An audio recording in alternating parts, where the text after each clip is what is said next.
Good morning, everyone. So this is one of my, chunk of my SP with collaboration with Mom Marian and also with MNH. So it is entitled Comparative In Vitro Evaluation of E. coli Isolates from Bat Guano for Potential Bacteriocin Activity Against Pathogenic E. coli. So it's just like good versus bad E. coli. So first, so we all know that bat guano is a fecal matter or urine from a bat. So it is widely used as fertilizer, and because of high nutrients, it also used for plant growth, like for example, phosphorus, nitrogen, and potassium, because of and it's through what do you call this, a diverse microbial community in the set samples. It is said to be a reported bioremediation capability. So some it also increased the water holding capacity in the soil, and also used as efficient decomposer in the soil, and helps control the incidence of soil diseases and dangerous nematodes. So first we will discuss first the organism itself. So we all know that E. coli is common or ubiquitous in our community, even inside our body. So it is a gram-negative facultative anaerobic bacterium of Enterobacteriaceae family. So it is ubiquitous in gastrointestinal, specifically from warm-blooded animals like even human. So in some cases, so some pathogenic E. coli can be classified based on their serotypes. So for example, there are O, H, K, and F antigen, and they can be classified into 6 categories based on their pathogenicity. For example, we have EHEC, EPEC, EEC, EPEC, and so on and so forth. So these categories or classification are based on what do you call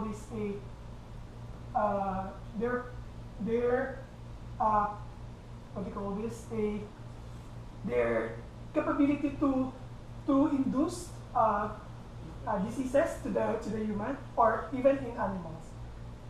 So in latest publication from Philippine Journal of Science last month, so E. coli is said to be one of the foodborne agent or causative agent in the Philippines. So, but aside from being a pathogenic organism, it can be also a what do you call this, a good serve as a good health in our body. Some strain, for example, used to produce vitamin K2 in our body, and this vitamin K2 helps to our blood system for blood clotting. So let's discuss what is bacteriocin. So bacteriocin is said to be a ribosomal synthesized, and it is sometimes it can be classified as peptide or protein. So that can be killed or inhibit the growth of closely related bacteria. So for example, this good bacteria can produce bacteriocin that can inhibit or kill the pathogenic one. Then it can be induced through a scarcity of the nutrient. So some of the to induce that kind of protein inside the E. coli, kailangan if there's a what you call stress in the community. For example, it's like in our community, pag stresses ang tao, nagiging agit siya, to be able to discard those stresses, it produces some proteins that can kill or inhibit the stresses. Or, for example, not that kind of, to limit those competitors. So for this diagram, for example, it is synthesized through ribosomal. So it can be a small peptide or a protein. Then this bacteriocin, specifically colicin. Colicin is a type of bacteriocin produced by E. coli. And then this colicin can be classified into different categories. So based on their, number one, mode of action, some of them can be a peptidoglycase, so meaning they disrupt the peptidoglycan of the competitor to kill the pathogenic one or the other strain of E. coli. Some are they used as DNAs, meaning they inhibit or they they disrupt the replication of the DNA in the competitors. Some are RNAs and others are both in mRNA and also in tRNA. So some examples of bacteriocin can be based on their names. For example, in E. coli, it can be named as colicin and microcin. Anyway, E. coli produces two different bacteriocin. One is colicin and microcin. So the difference between two, microcin is, in terms of sizes, mas malaki siya, unlike dun sa microcin is mas smaller. But in terms of production, colicin is being produced through SOS induction, meaning pag may stress, dun lang siya nare-release. While microcin is being induced even without stresses. So what are the uses of bacteriocin? So some of the bacteriocin can be used as pharmaceutical purposes. For example, medicine, antibiotics. Some can be used as food, animal feds. For example, nutrient enhancement. I mean, in the feeds. And some are in the food industry. For example, in the food industry, it can be used as food preservatives to inhibit the microorganism contamination during production process. Like, for example, if you're familiar with yogurt, specifically, it contains good bacteria. So some of them, for example, this kind of strain in our yogurt produces bacteriocin that can also help in balance or changing the composition of our microbiota inside our intestine. For example, it reduces the number of pathogens inside our body. So in therapeutics, specifically in cancer therapy, so colicin A and E1 is a type of bacteriocin in E. coli. It inhibits the growth of these two different tumors. So one is the human standard fibroblast line, and the other one is the 11 human tumor cells. So this is kind of we use bacterial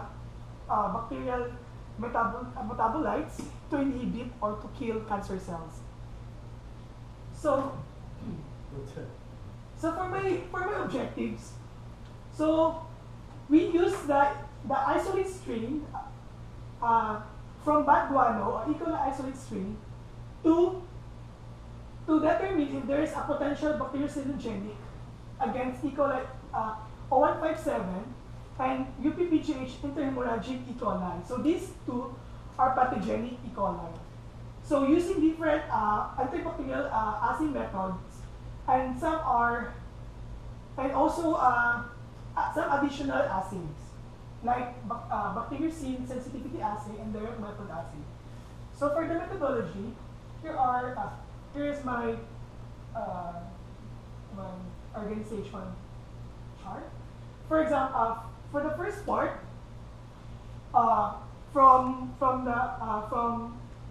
the lab of Dr. Maureen De Leon, we get the isolates from the culture collection and check it using EMBA and chromocol agar. So we just check the purity of the isolates, and then determine the antibacterial activity of those strains using different assays. Number one is actually there's a step. For example, from initial screening, then secondary, and to the last screening. So for the primary screening, we use different assay. Okay. We can first discuss where we get the strains of the E. coli. So we all know that all the organism for the E. coli is coming from MNH, but for the test organism, like for example E. coli 157, entomology E. coli and E. coli 157, E. coli DH5 alpha came from different plants. This is a different assay. So for primary screening, so we determine first, or like out of 13 isolates, we first identify which among those 13 are capable of having this kind of activity. So first we use a different assay. This is the 48-hour E. coli coming from MNH, and yung nakapalibot or the all over the plates is the E. coli 157 coming from Biotech. So if you can see, there is an inhibition. So all isolates producing this kind of inhibition is being screened for the second steps, which is the secondary assay. So we use this spot on lawn, then we use different treatments. For example, we just collect the supernatant from the culture. Like for example, we inoculate it in the broth, then we just get the supernatant, and also the separate one is the cell-lysed supernatant, and treated with heat, and also extraction using ethanol extraction. The purpose of this treatment is just we can determine if it's a protein or a peptide. Kasi pag nagkaroon ng activity after ng heat treatment, therefore it's a peptide. Kasi the stability of the protein will be disrupted during the treatment, and also sa ethanol extraction. So because some E. coli colicin Bacteriocin kasi are protein and peptide. So to what do you call this, to parang narrow down kung ano talaga siya, we use different treatments. So another test is just using Bacteriocin sensitivity assay, nag-induce tayo ng mitomycin C. So mitomycin C is a type of a drug used or antibiotic used during cancer therapy, but we just use minute amount to induce stress dun sa strain natin. Kasi nga, di ba, we can determine if it's stress-induced or not stress-induced Bacteriocin. So we just also collect the supernatant and cell-lysed setups. And lastly, we determine the molecular weight of our Bacteriocin, and also determine if that band produces a antibacterial activity using the trypsin SDS page. So for the different assay, out of 13, apat lang yung nag-produce. Among those 30, among those 4, all of them produces a zone of inhibition against 2 different pathogenic E. coli. So from 13, naging 4. So out of 4, this is an example of the different assay. Out of 4, using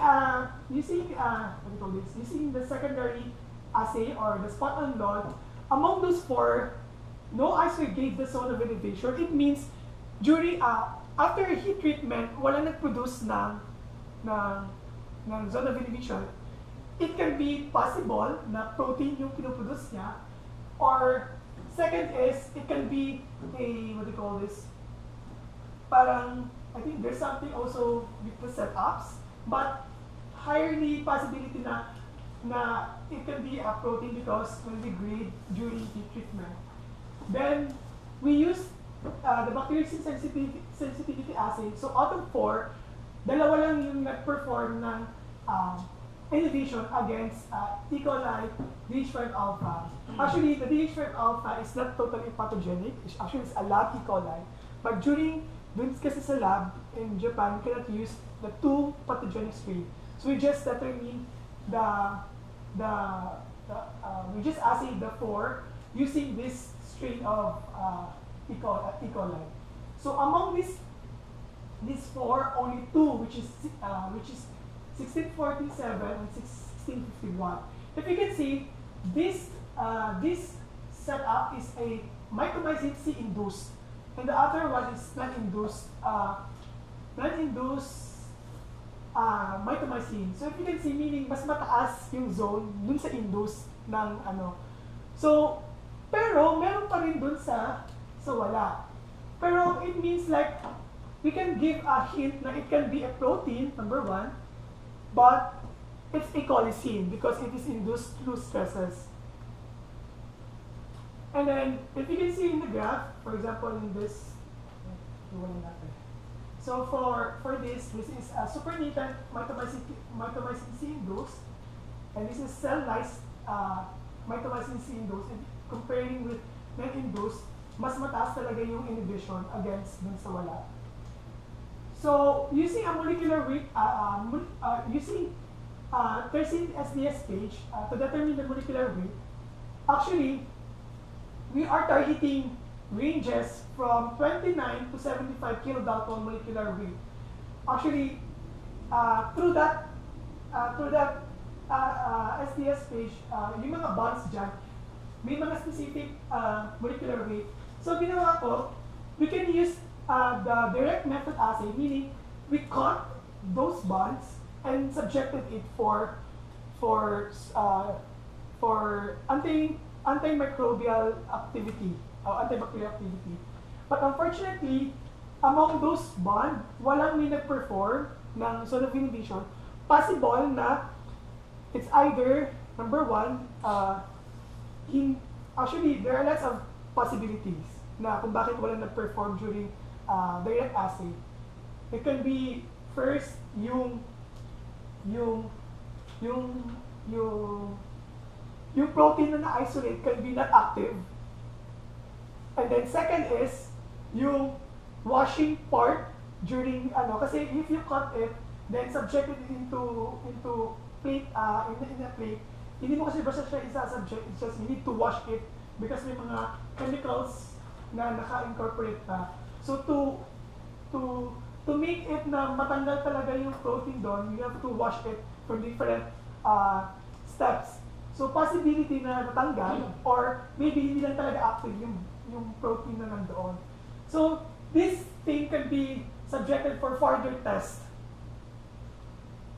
So for the conclusion, only 4 isolates or 31% of the 13 isolates or total number of isolates from MNH perform inhibitory effect against E. coli 157 and enterohemorrhagic E. coli. So technically, these 4 isolate possibility. There's a possibility that can be performing inhibition or competition during what do you call this? During expression yun in the community, specifically in the guano. So E. coli isolates from guano has the potential production of bacteriocin. So actually in looking for different literature, this study is the first study on the production and characterization of putative bacteriocins from E. coli isolated from guano. So therefore, mitomycin C was suggested to increase the activity of the putative bacteriocin in both isolates. So for the recommendation, so this is just a preliminary result suggested that the conduct of further studies, including the optimization condition and production of bacteriocin from E. coli. Actually, one of my problems with this in this study is that we are not really sure the structure of what bacteriocin ang meron dun sa E. coli na yon. So we cannot perform specific extraction of the protein. Kasi for extraction of protein, or you have to use different columns. And then for those columns, may mga specific polarities. So for this, hindi pa namin siya totally determine kung ano talaga yung ano. So medyo hirap kami mag-purify. But for the future, maybe we can purify and determine the polarity. And then we can have the pure or what do you call it, exact, homogeneous colicin that can be used for assay. And then now I would like to acknowledge my collaborators. For example, number one is my collaborator in Osaka, Dr. Fujiyama, sorry. Iba pa yung pala yun. Iba pa si Dr. Sorry po.